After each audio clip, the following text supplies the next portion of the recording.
to the Software Testing Archives. This is the first edition of August. I'm going to go back in time and dig up a whole bunch of content that is still relatable to today, to the software testing industry.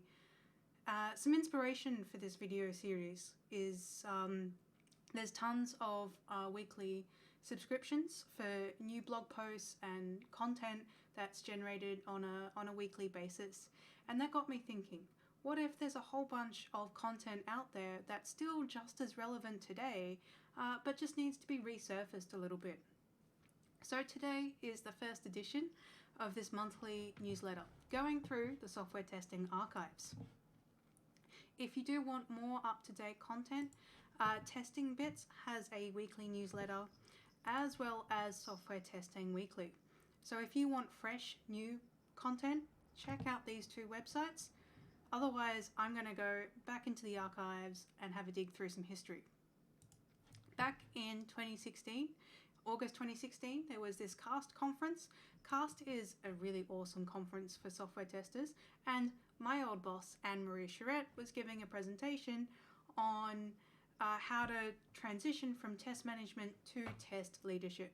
I think in today's agile practices, test managers are struggling to find work and to remain relevant in today's in-demand skill sets. So this was a reflection of how at Tyro we transitioned and changed some of our testing practices, and how Anne-Marie helped lead a bunch of those efforts too. To give you a little bit of context, when I was working at Tyro, I was tester number 8, and I was the second tester to be embedded in a development team. And I saw that practice grow over 2 years to be 23 testers in the team.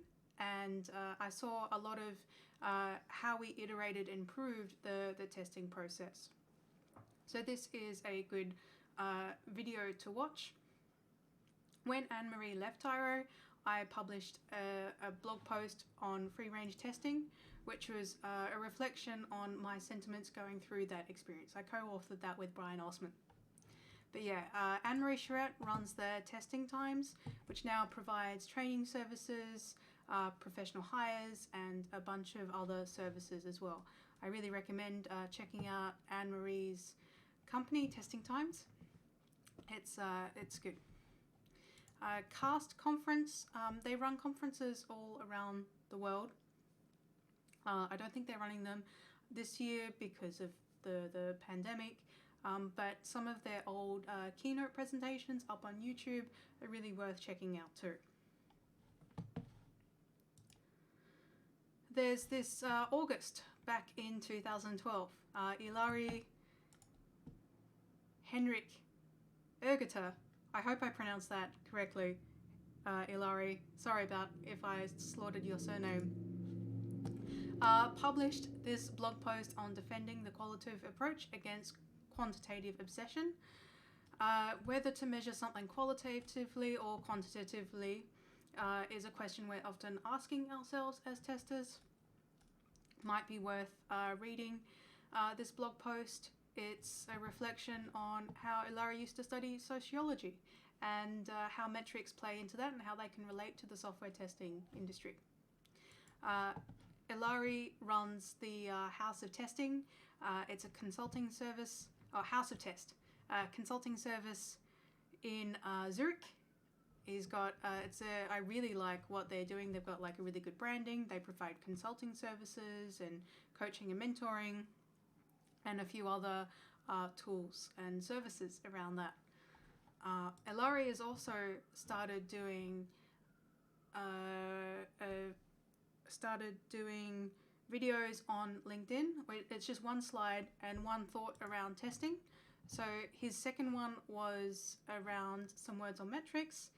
I reckon you should follow Ilari to hear some of his insights. He's been in the testing game for a while and has some really insightful things to share with the community. In August 2010, Douglas Hoffman and Cem Kana presented at CAST. Hey, we've got another theme coming up with the CAST conference, exploratory test automation. Now, I wasn't here for the presentation, but both Douglas Hoffman and Chemkana have been in the industry for a long time. Now, can someone please correct me if it's Chemkana or Chemkana? Because I think I might have been mispronouncing his name for years. But if you're interested in learning more about black box testing practices, BBST is developed by Chemkana, and it is some really in-depth content. Some of the content might feel a little dated, but I think it's just as relevant today as it was back when it was first published in 2008. And I've got a link to one of Chem's videos on the basic concepts behind bug advocacy. And there's a recent interview done by Mulia interviewing Doug Hoffman about leadership in testing as well. So these two people have been involved with the community for a pretty long time too. We also have, back in 2005, August, James Buck published his blog post on how to investigate intermittent problems. As software testers, we often come into issues that are hard to reproduce. What did you do in that situation? So James talks about how you can try to reproduce intermittent issues and how to communicate the risks more effectively. So there we go.